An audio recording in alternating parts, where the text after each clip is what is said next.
চার দিন বসে আবার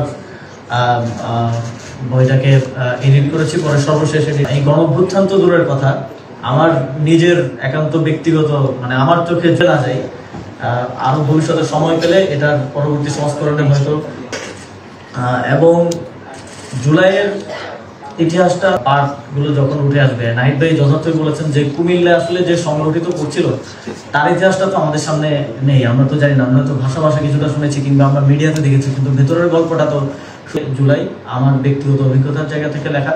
তারপর আমি মনে করি এটা সম্পূর্ণ না, পরবর্তী প্রজন্মের কাছে পৌঁছে দেওয়ার জন্য প্রস্তুত করবেন। আমি করলো বা